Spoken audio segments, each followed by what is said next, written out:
Olá, mulheres. Aqui quem fala é Viviane Martinello, do Esposas que Oram. Nós estamos então no áudios finais do livro Como Ter o Coração de Maria no Mundo de Marta, fortalecendo a comunhão com Deus, da Joana Weaver e da editora CPAD. Hoje nós estamos então no nosso penúltimo áudio, é o áudio 33. Nós estamos entrando no capítulo 12, que é o último capítulo do livro, Tendo o Coração de Maria no Mundo de Marta. O coração de Maria, o mundo de Marta. Podem as duas partes se juntar? Será que encontrarei a alegria pura e maravilhosa de estar centrada apenas em Cristo? É realmente possível ter uma vida equilibrada entre a intimidade da sala de estar e o serviço da cozinha?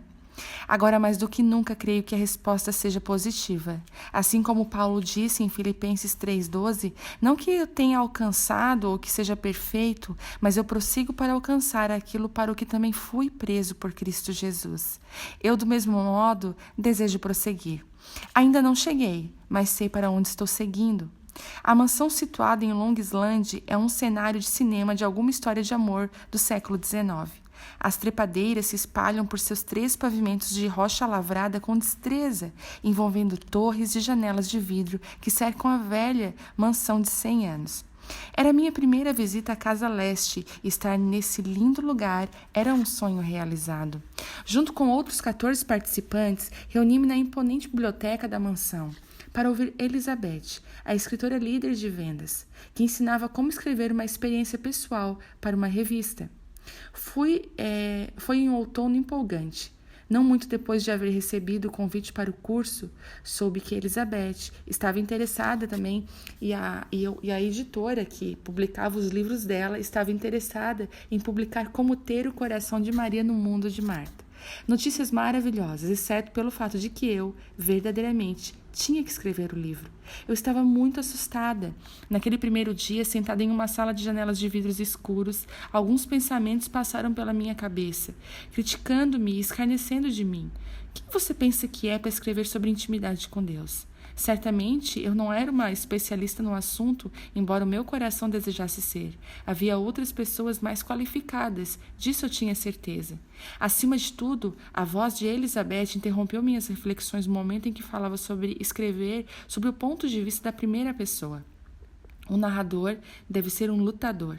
Ela teve a minha atenção total. Elizabeth continuou. Em vez de escrever o indivíduo como um especialista, precisamos ver a pessoa crescer através da história. Precisamos vê-la mudar. Algo saltou dentro de mim, agitação e esperança. Certamente eu me sentia como uma lutadora em relação à intimidade com Deus. Meu coração abatido começou a revigorar-se. Será que Deus estava me escolhendo para escrever este livro exatamente porque eu me sentia incapaz? Ó Senhor, eu sou tua. Orei em silêncio, enquanto anotava as palavras de Elizabeth. Toma os meus trabalhos e usa-os para a tua glória. Mas independentemente do que fizeres, por favor, não permita que eu seja a mesma. Transforma-me. Dá-me um coração de Maria em meu mundo de Marta. Eu não tinha ideia de quão maravilhosa e difícil seria a resposta do Senhor àquela oração. O Senhor do processo.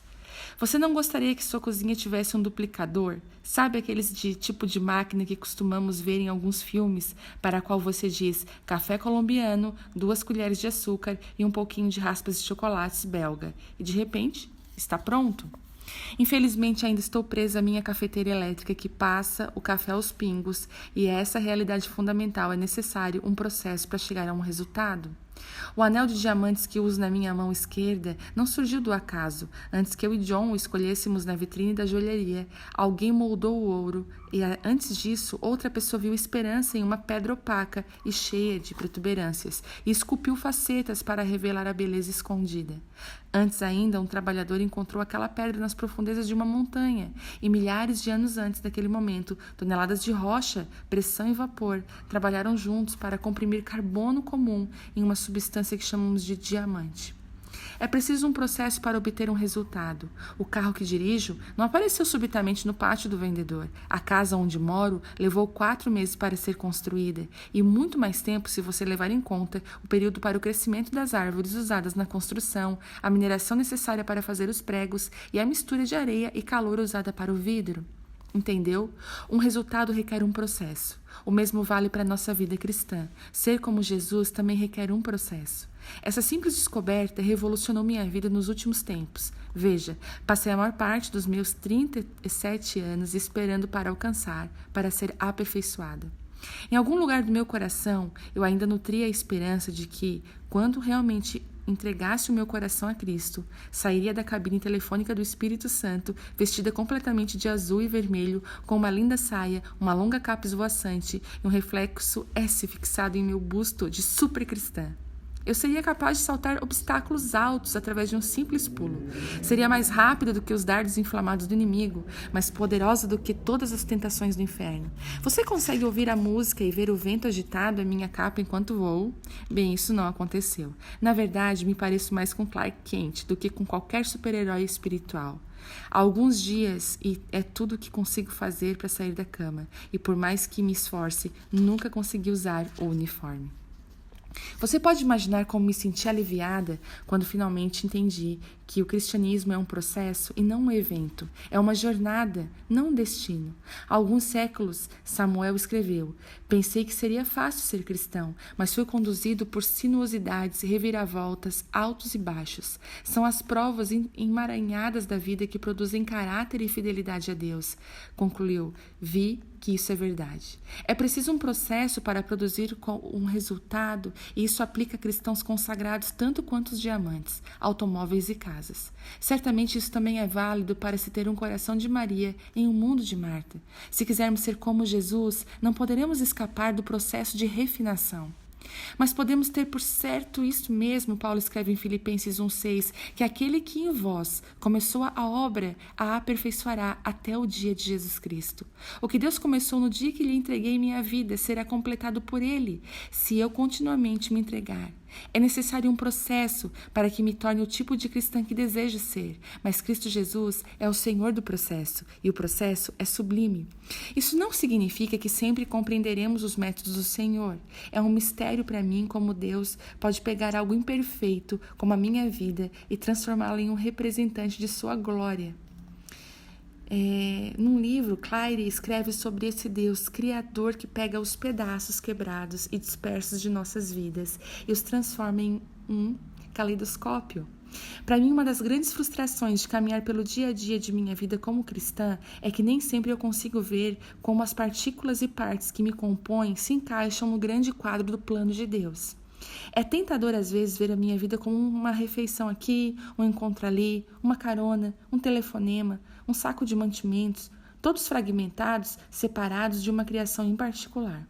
E também sei que sou chamada como filha de Deus e crer pela fé que eles se somam. De alguma forma, cada simples pedaço da minha vida, cada passo e cada esforço encontra-se no processo de ser moldada conforme o imenso e perfeito modelo de Deus.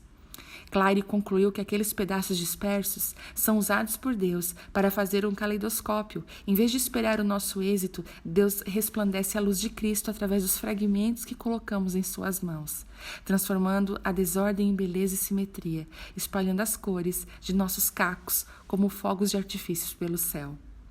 Parceiras de Cristo.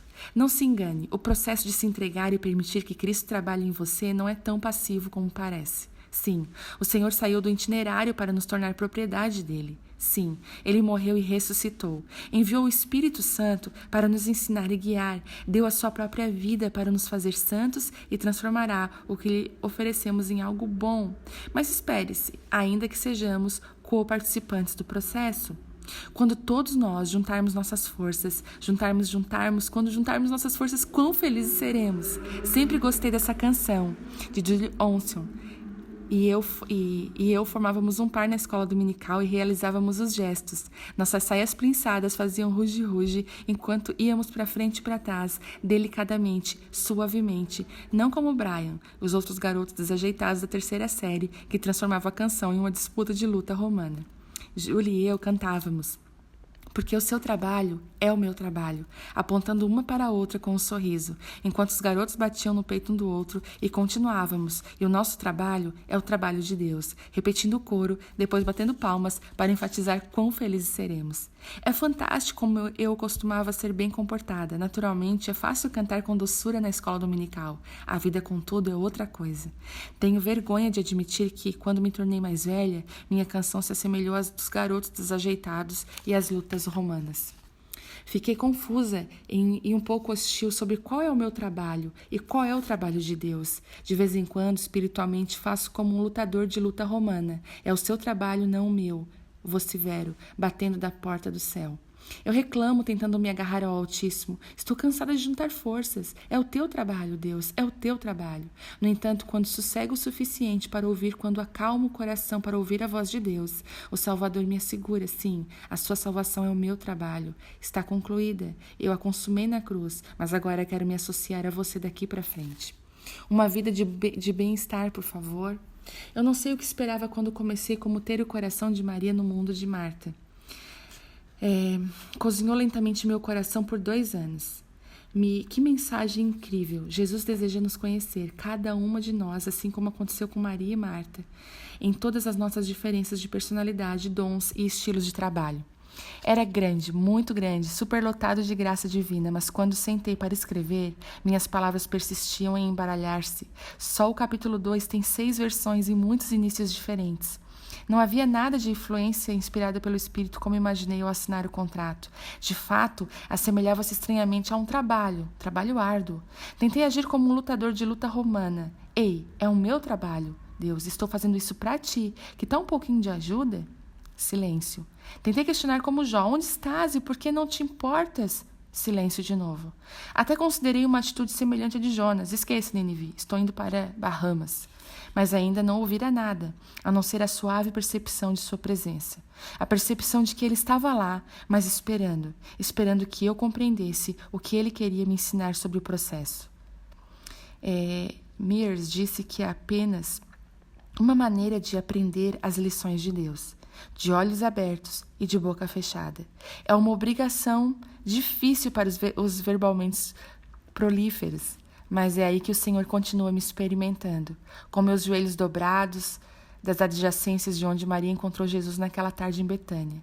Às vezes eu só esperava e ouvia, outras vezes desejava minha súplica e reclamação, mas na maior parte do tempo voltava à minha oração original. Sempre que estava impactada, sempre que dizia a Deus que eu não compreendia, o Senhor bondosamente me fazia lembrar das suas palavras ditas por mim. Toma os meus trabalhos e usa-os para a tua glória. Disse eu, transforma-me, dá-me um coração de Maria e meu mundo de Marta. E com essas palavras vinha a quietude, a consciência de que o Senhor estava trabalhando.